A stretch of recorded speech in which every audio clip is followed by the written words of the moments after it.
Today, we are going to talk about the full history of India.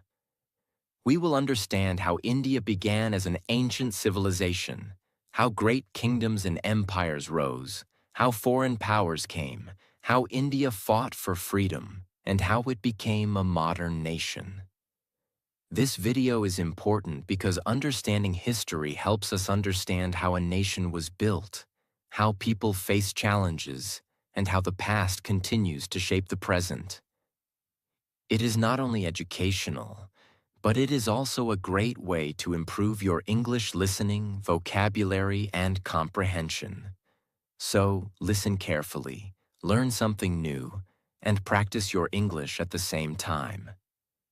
If you enjoy educational videos like this, don't forget to like this video, subscribe to the channel, and join us for more English learning and fascinating history lessons. India is not just a country. India is a civilization. It is a land of kings and kingdoms, saints and scholars, traders and warriors, temples and universities, rivers and religions, ideas and revolutions. When we talk about the history of India, we are not talking about one small story. We are talking about thousands of years of human life. We are talking about the Indus Valley Civilization, where people built planned cities when many parts of the world were still developing basic settlements. We are talking about the Vedic Age, where ideas of philosophy, society, and spirituality started taking shape. We are talking about great empires like the Maurya Empire and the Gupta Empire. We are talking about Buddhism, Jainism, Hindu traditions, ancient science, mathematics, art, literature, trade, and powerful rulers. We are talking about invaders, battles, changes, struggles, and the rise of new cultures. We are talking about the freedom movement, where ordinary people became extraordinary because they wanted independence. India's history is not boring. It is full of mystery, power, wisdom, courage, and transformation. The story of India teaches us one important lesson. A civilization can fall, rise, change, suffer, rebuild, and still continue. India changed many times, but India never disappeared. So in this full history, we will understand India in 3 big chapters. Chapter 1 will explain ancient India, from the first great cities to the golden age of knowledge. Chapter 2 will explain medieval India, from powerful regional kingdoms to the Delhi Sultanate and the Mughal Empire. Chapter 3 will explain modern India, from European arrival to British rule, freedom struggle, independence, and the making of modern India. So let us begin the journey. Chapter 1. Ancient India, the beginning of a great civilization. The story of India begins thousands of years ago. Long before modern roads, trains, phones, and cities, people were already living near rivers, forests, and fertile lands. The most important rivers in early Indian history were the Indus River and the Ganga River. Rivers were life. They gave water. They helped farming. They helped people travel. They helped cities grow. And near the Indus River, one of the world's oldest civilizations was born. This civilization is known as the Indus Valley Civilization. It existed around 2600 BCE to 1900 BCE, and it was one of the most advanced civilizations of the ancient world. The most famous cities of this civilization were Harappa and Mohenjo-daro. When archaeologists discovered these cities, they found something amazing. These were not random villages. These were planned cities. The streets were straight. The houses were built with bricks. There were drainage systems. There were wells. There were storage buildings. There were public baths. This shows that the people of the Indus Valley were not simple or backward. They were organized, intelligent, and skilled. Imagine a city thousands of years ago with proper drains and planned streets. That is why the Indus Valley civilization is so important. People there were farmers, traders, builders, craftsmen, and artists. They grew crops like wheat and barley. They kept animals. They made pottery, jewelry, seals, and tools. They traded with other regions, including Mesopotamia, which is in the area of modern Iraq. This means ancient India was already connected with the world. But there is one mystery. The Indus people had a writing system, but historians have not fully understood it yet. Their script is still not completely decoded. So we do not know everything about their language, rulers, or beliefs. This makes the Indus Valley Civilization one of the biggest mysteries of Indian history. Then, around 1900 BCE, this civilization slowly declined. Why did it decline? Historians believe there may have been many reasons. Climate change, river changes, floods, droughts, decline in trade, movement of people. No one reason explains everything perfectly. But the cities slowly became weaker, and people moved to different areas. After the Indus Valley Civilization, Indian history entered another important period. This is called the Vedic Age. The Vedic Age is connected with the Vedas, which are some of the oldest religious and philosophical texts of India. The Vedas include the Rig Veda, Samaveda, Yajurveda, and Atharva Veda. This period is important because many ideas of ancient Indian society, religion, rituals, and philosophy started developing during this time. In the early Vedic period, people lived mostly in villages. Cattle were very important. Farming was important. Society was organized around families and tribes. Over time, people moved toward the Ganga plains and agriculture became stronger. Iron tools helped farming. Settlements became bigger. Small tribes slowly turned into kingdoms. This change was very important because India was moving from village life toward organized states and kingdoms. During this period, many social and religious ideas developed. The Sanskrit language became important. The idea of dharma started becoming meaningful. Rituals and sacrifices were common. But later, people also started asking deeper questions. Who am I? What is the purpose of life? What happens after death? What is truth? What is the soul? These deep questions gave birth to the Upanishads. The Upanishads focused more on knowledge, meditation, self-realization, and the deeper meaning of life. This shows something beautiful about ancient India. India was not only building cities and kingdoms. India was also building ideas. Then came another powerful stage in Indian history. Around the 6th century BCE, many large kingdoms and republics appeared in northern India. These were called the Mahajanapadas. There were 16 major Mahajanapadas. Some of the most famous were Magadha, Kosala, Vatsa, and Avanti. Among them, Magadha became the most powerful. Why was Magadha powerful? It had fertile land. It had iron resources. It had strong rulers. It had a good location for trade and control. This period was also important because two great spiritual movements began during this time: Buddhism and Jainism. Both challenged some existing social and religious practices and gave people new ways to think about life, suffering, nonviolence, discipline, and self-control. Jainism is connected with Mahavira.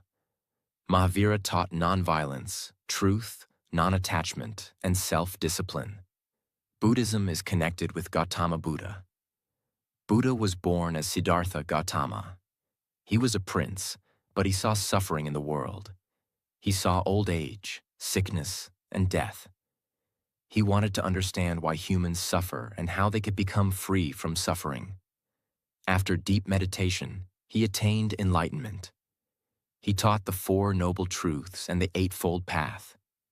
His message was simple but powerful. Life has suffering. Suffering has a cause. Suffering can end. There is a path to end suffering. Buddhism spread across India and later to many parts of Asia. This shows that ancient India was not only a place of kings, it was also a place of teachers who changed the thinking of millions. Now let us move to one of the greatest empires of ancient India, the Maurya Empire. The Maurya Empire was founded by Chandragupta Maurya around 322 BCE. This was one of the first large empires in Indian history. Chandragupta Maurya was a powerful ruler, and his rise is connected with Chanakya, also known as Kautilya. Chanakya was a brilliant teacher, strategist, and political thinker. He helped Chandragupta build a strong empire. The Maurya Empire had a powerful administration, army, taxation system, and network of officials. Its capital was Pataliputra, near modern Patna. Chandragupta created a strong foundation, but the most famous Mauryan ruler was Ashoka. Ashoka first expanded the empire through war, but one war changed his life forever: the Kalinga War. The Kalinga War was extremely violent. Many people died. Many families suffered. After seeing the destruction, Ashoka felt deep regret. This was one of the most emotional turning points in Indian history. Ashoka decided to move away from violent conquest and follow the path of Dhamma. He supported Buddhism and spread messages of peace, kindness, respect, and moral living. He sent messages through inscriptions on pillars and rocks. He also supported the spread of Buddhism outside India. Ashoka is remembered not only as a conqueror, but as a ruler who changed after seeing the pain of war. That is what makes him special. He showed that real greatness is not only in winning battles. Real greatness is also in changing your heart. After Ashoka, the Maurya Empire slowly became weak and eventually declined. But Indian history did not stop. Many regional kingdoms rose in different parts of India.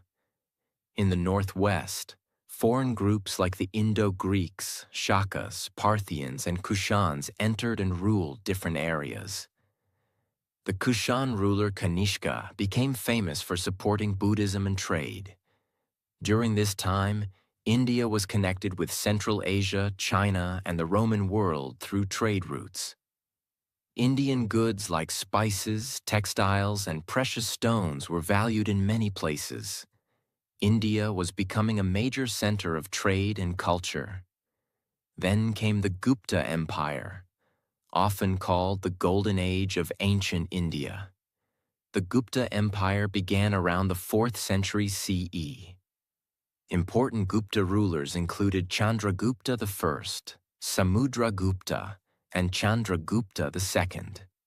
The Gupta period is famous for achievements in art, literature, science, mathematics, astronomy, and culture. This was a time when knowledge flourished. One of the greatest achievements of ancient India was in mathematics. The concept of zero became one of India's most important contributions to the world.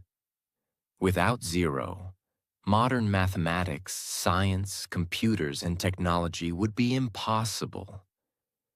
Indian mathematicians also worked on numbers, calculations, and astronomy. Aryabhata, one of India's great mathematicians and astronomers, explained important ideas about the Earth, planets, and calculations.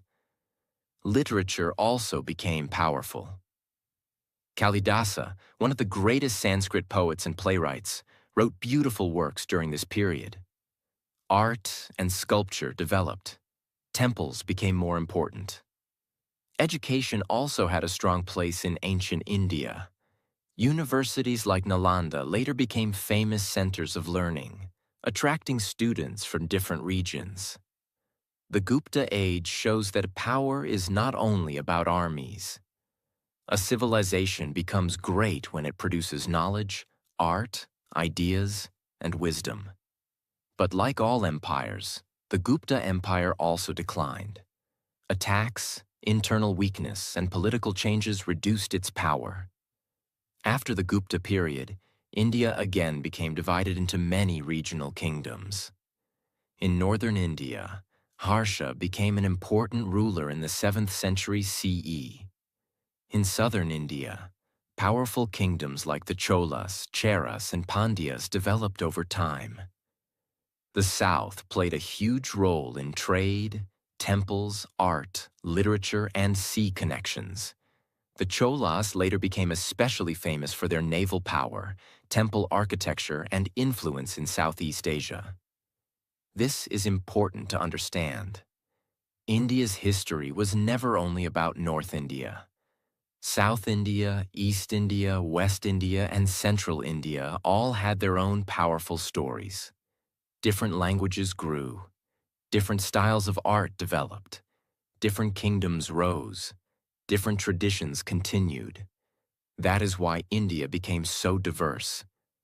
Ancient India was not one simple story. It was many stories together.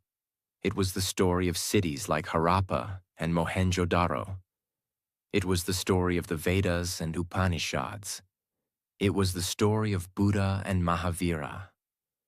It was the story of Chandragupta and Chanakya. It was the story of Ashoka and his change after war. It was the story of mathematics, zero, astronomy, Sanskrit literature, temples, trade, and learning. It was the story of a civilization that kept growing, changing, and creating. And the most powerful lesson from ancient India is this: a great civilization is not built only with weapons. It is built with knowledge. It is built with ideas. It is built with discipline. It is built with culture. It is built with questions. It is built with courage. Ancient India gave the world many things. It gave spiritual ideas. It gave philosophical thinking. It gave mathematics. It gave literature. It gave trade connections. It gave examples of powerful rulers and wise teachers. And this was only the beginning, because after ancient India, a new chapter would begin. New kingdoms would rise. New religions and cultures would interact. New invaders would come. New rulers would build new cities.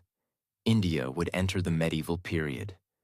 And that story is full of power, conflict, art, architecture, courage, and change. Chapter 2.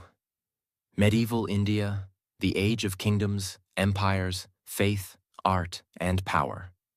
After the ancient period, India entered a new phase.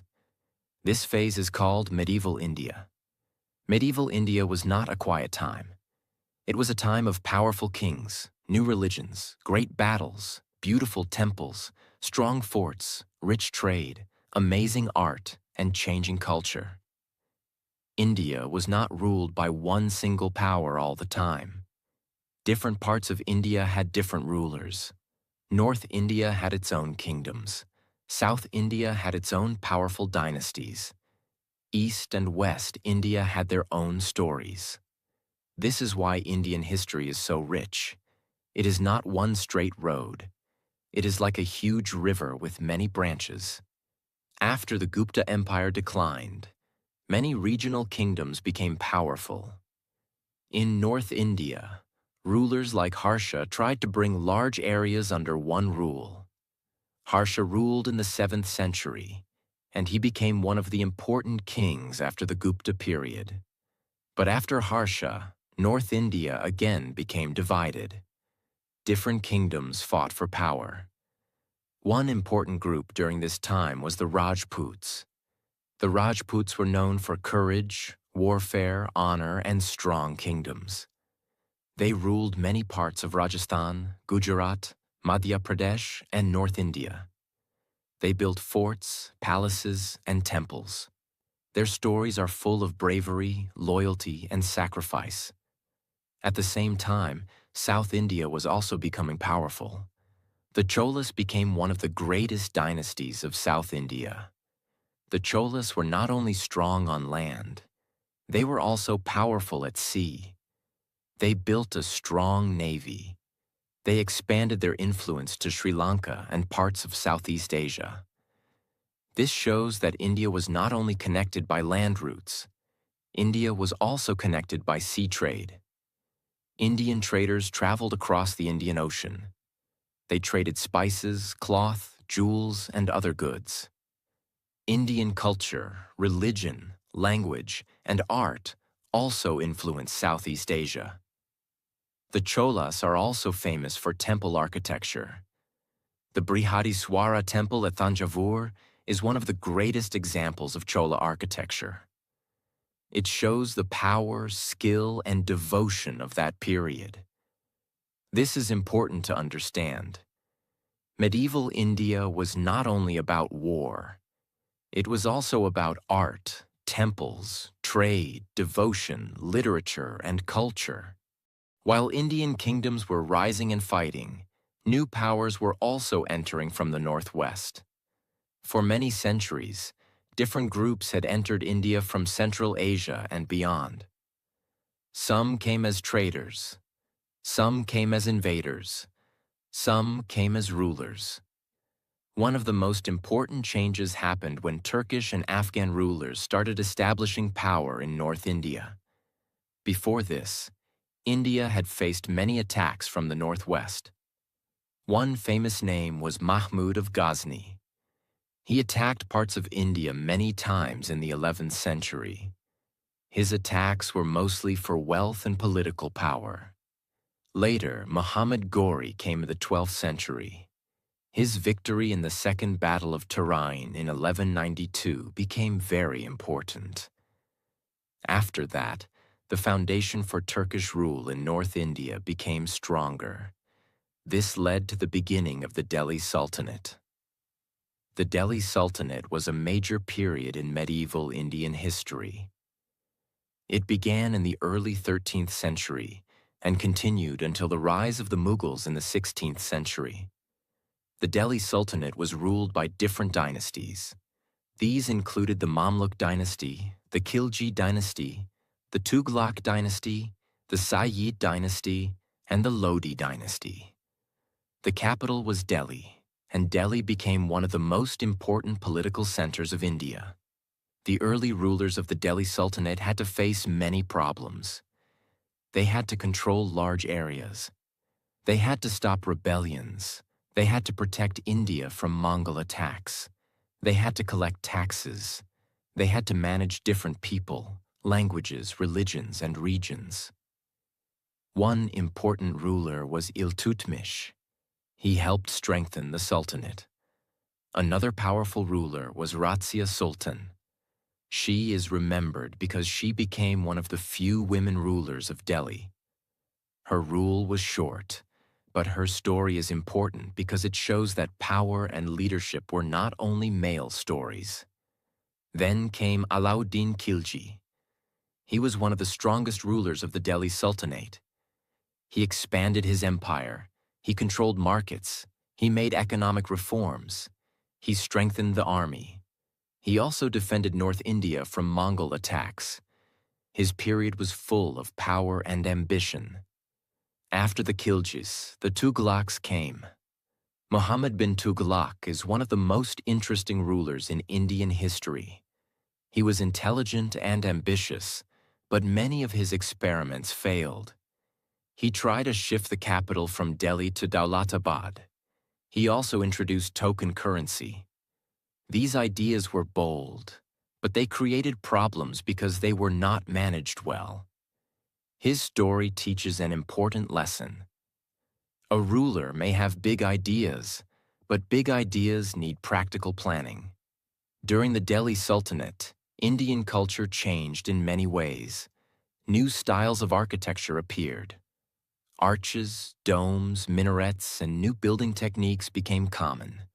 Persian language became important in administration and culture. Indian and Persian traditions started interacting. Music, poetry, clothing, food, and art slowly changed. This was not a simple story of one culture replacing another. It was a story of mixing, conflict, adaptation, and creation. At the same time, religious and spiritual movements became very powerful. Two important movements were the Bhakti movement and the Sufi tradition. The Bhakti movement focused on personal devotion to God. Bhakti saints often taught that true devotion is more important than caste, rituals, or social status. They used local languages so common people could understand them. Saints like Kabir, Mirabai, Tulsidas, Surdas, Namdev, and many others became important. Their message was simple but deep. Love God. Live with humility. Do not judge people by birth. Look for truth inside your heart. Sufism also became important. Sufi saints focused on love, devotion, peace, and closeness to God. They attracted people from different backgrounds. Sufi centers became places of spiritual teaching, music, poetry, and community. The Bhakti and Sufi movements made Indian society more emotional, poetic, and spiritual. They gave ordinary people a direct connection to faith. They also helped different communities understand each other better. While the Delhi Sultanate was ruling North India, South India had its own powerful empire. This was the Vijayanagara Empire. The Vijayanagara Empire rose in the 14th century in South India. Its capital was Vijayanagara, near modern Hampi. This empire became a great center of power, trade, art, and architecture. Foreign travelers who visited Vijayanagara wrote about its wealth, markets, temples, and large population. The empire protected South Indian culture and supported temples, music, literature, and trade. The ruins of Hampi still show the greatness of this empire. Large temples, stone chariots, markets, and royal structures tell us that this was once a magnificent city.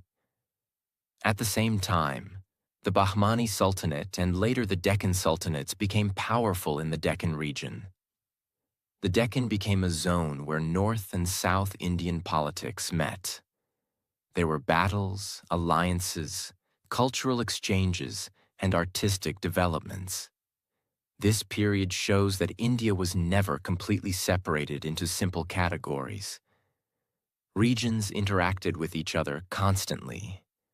Then, in the 16th century, a new power entered Indian history: the Mughals. The Mughal Empire began with Babur. Babur came from Central Asia.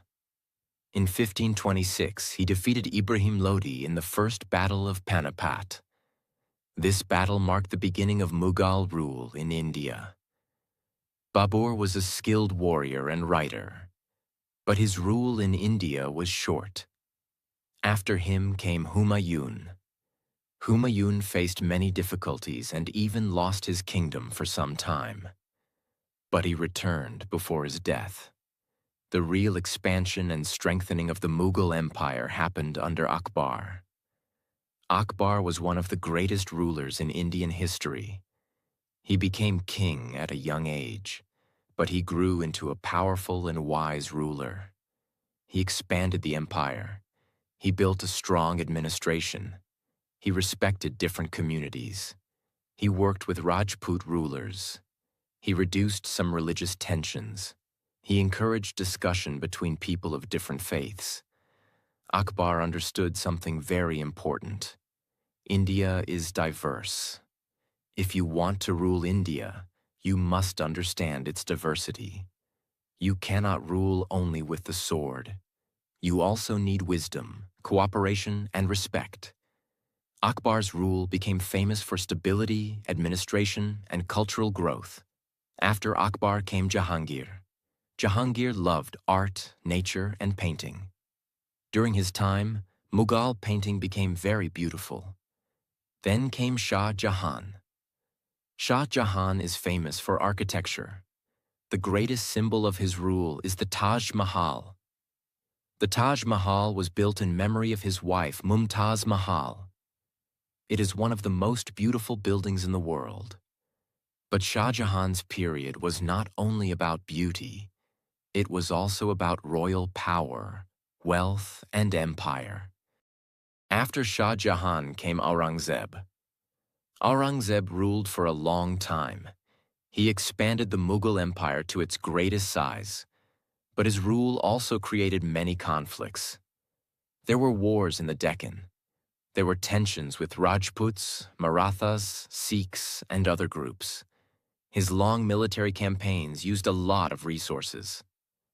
After Aurangzeb died in 1707, the Mughal Empire slowly became weak. The empire was too large to control easily. Regional powers started rising. The Marathas became very powerful. The Marathas were led first by Shivaji Maharaj, one of the most respected leaders in Indian history. Shivaji built a strong kingdom in western India. He used smart military tactics. He built forts. He challenged powerful rulers. He became a symbol of courage, self-rule, and leadership. After Shivaji, the Maratha power grew and spread across large parts of India. In Punjab, the Sikhs also became powerful. Guru Nanak founded Sikhism in the 15th century, teaching devotion, equality, honest living, and service. Later, Sikh gurus guided the community through spiritual and political challenges. Guru Gobind Singh created the Khalsa in 1699, giving the Sikh community a strong identity and spirit of courage. In the 18th and early 19th centuries, Maharaja Ranjit Singh built a powerful Sikh empire in Punjab.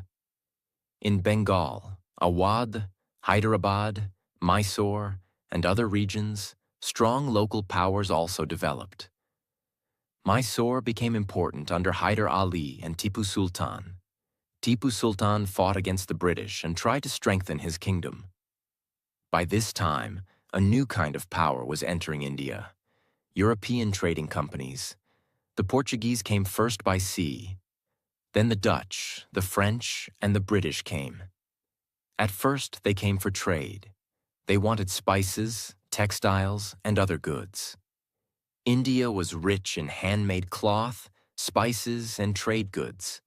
Indian textiles were famous around the world. But slowly, trade turned into politics. The British East India Company became more powerful. It was not a normal company like companies today. It had armies. It fought battles. It made alliances.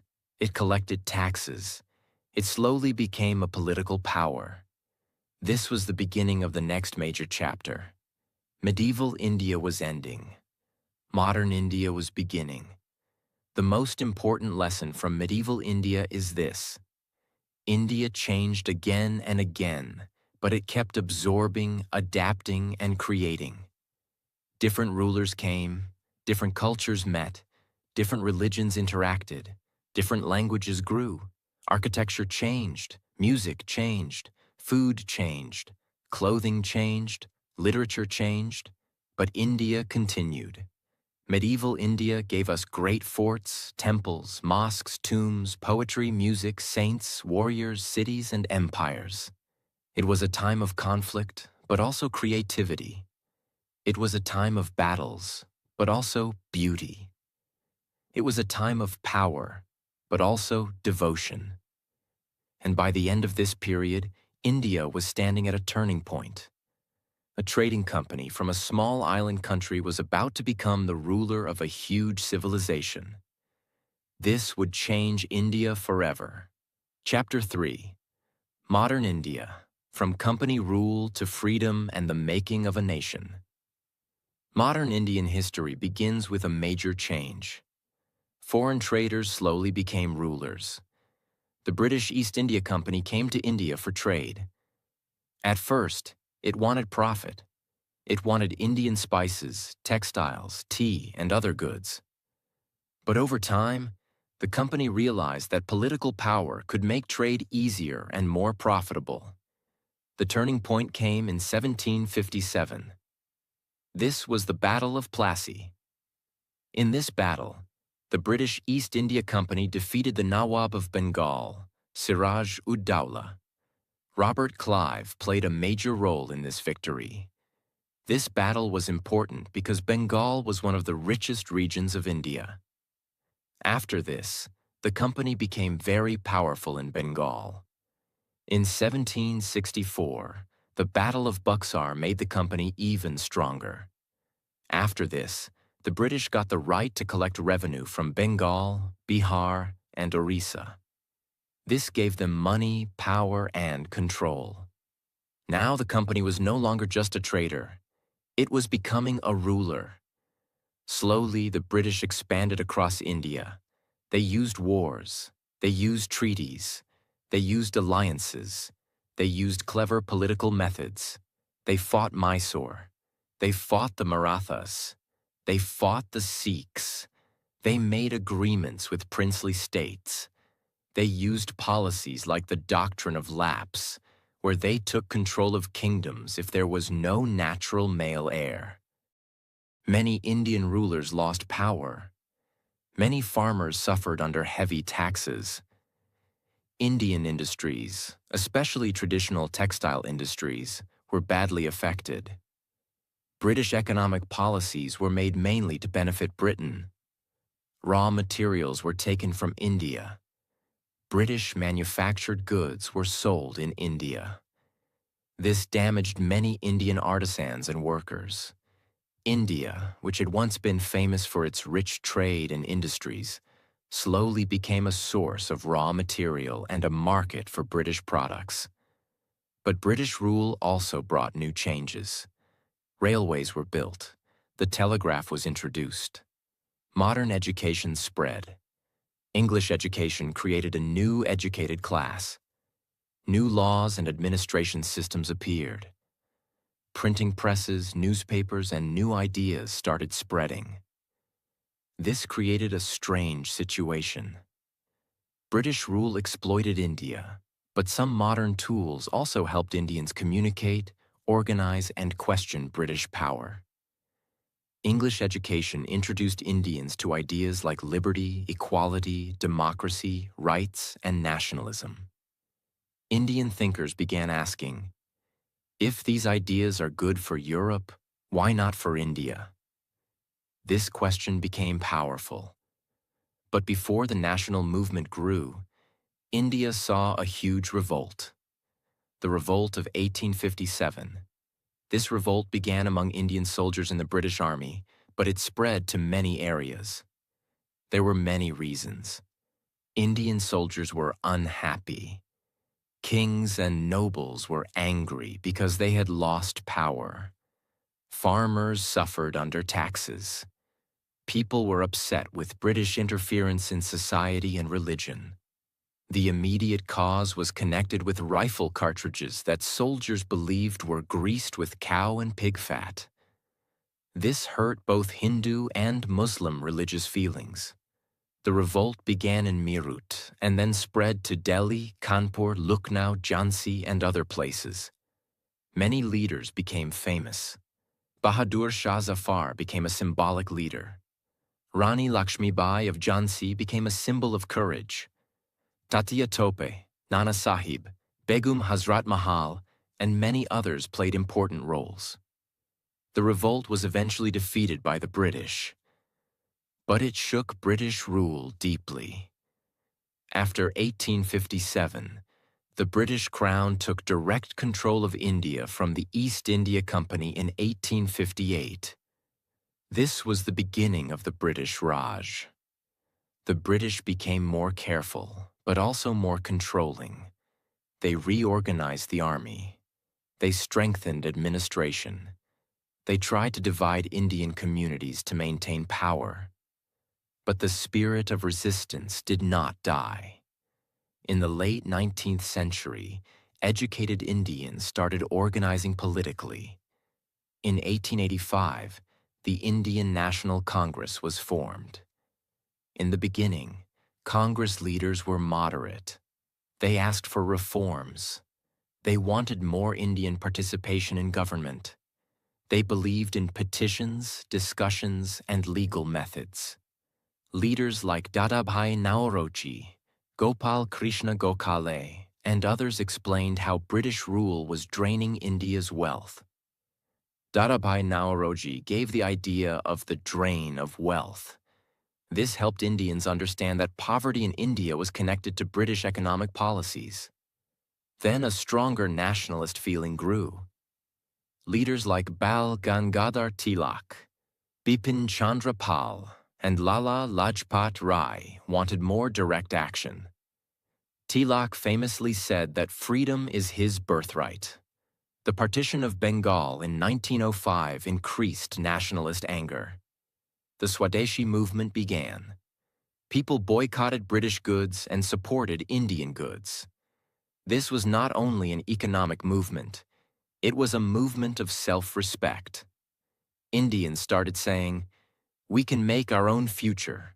We can stand on our own feet." In 1915, Mahatma Gandhi returned to India from South Africa. His arrival changed the freedom movement. Gandhi understood ordinary people. He knew that India's freedom could not be won only by educated elites. Farmers, workers, women, students, and common people had to be part of the movement. Gandhi used the methods of nonviolence and satyagraha. Satyagraha means holding firmly to truth. He believed that people could fight injustice without hatred and violence. He led movements in Champaran, Kheda, and Ahmedabad. These movements connected him with common people. Then came the non-cooperation movement in 1920. People boycotted British schools, courts, titles, and goods. Khadi became a symbol of self-reliance. The spinning wheel became a symbol of dignity and resistance. In 1930, Gandhi started the Salt March. This was one of the most powerful events in the freedom struggle. The British had put tax on salt. Salt was something every person needed, rich or poor. Gandhi walked from Sabarmati Ashram to Dandi and made salt from seawater. This simple act became a national symbol. It showed that even a small thing like salt could become a weapon against injustice. The civil disobedience movement spread across India. People broke unjust laws peacefully. They accepted punishment, but they did not accept fear. The freedom movement also had many other streams. Subhas Chandra Bose believed in a more direct and military struggle against the British. He formed the Indian National Army with the help of Indians abroad. His slogan, "Give me blood, and I will give you freedom," inspired many people. Revolutionaries like Bhagat Singh, Chandrasekhar Azad, Rajguru, Sukhdev, and many others also became symbols of courage. Bhagat Singh was not only brave, he was also a thinker. He wanted freedom from British rule, but he also wanted a just society. Women also played an important role in the freedom movement. Sarojini Naidu, Kasturba Gandhi, Aruna Asaf Ali, Kamala Devi Chattopadhyay, Captain Lakshmi Sahgal, and many others contributed. Thousands of ordinary women joined protests, made salt, spun khadi, organized people, and went to jail. Students, workers, farmers, writers, journalists, lawyers, and teachers all became part of the national awakening. India's freedom struggle was not the story of one person. It was the story of millions. In 1942, during the Second World War, Gandhi launched the Quit India movement. The message was clear. The British must leave India. Many leaders were arrested, but the movement spread. By this time, British power was weakening. The Second World War had damaged Britain economically. Indian soldiers had fought in the war. The Indian National Army trials created sympathy for freedom fighters. There were protests and growing pressure. But the final years before independence were also painful. Differences between the Indian National Congress and the Muslim League increased. The Muslim League, led by Muhammad Ali Jinnah, demanded a separate nation for Muslims. Communal tensions grew. Finally, India was partitioned. On August 15, 1947, India became independent. But independence came with deep pain. India was divided into India and Pakistan. Millions of people crossed borders. There was violence, fear, loss, and separation. Families were broken. Lives were destroyed. Independence was a moment of joy, but partition was a moment of tragedy. This is one of the most emotional truths of modern Indian history. Freedom came, but with wounds. After independence, India had to build itself again. This was not easy. India was poor. Millions were displaced because of partition. There were hundreds of princely states. There were food shortages. There were social divisions. There were questions about language, democracy, economy, and national unity. One of the greatest tasks was integrating princely states into India. Sardar Vallabhbhai Patel played a major role in this. He is remembered as the Iron Man of India. With diplomacy, firmness, and leadership, most princely states joined India. Then India created its constitution. The Constitution of India was adopted on 26 November 1949 and came into effect on 26 January 1950. India became a republic. Dr. B.R. Ambedkar played a major role as chairman of the drafting committee. The Constitution gave India a democratic system. It gave citizens rights. It promised justice, liberty, equality, and fraternity. It gave India a framework to govern a huge and diverse nation. This was a historic achievement. A country with many languages, religions, cultures, castes, regions, and traditions chose democracy. India did not choose dictatorship. India chose elections. India chose debate. India chose a constitution.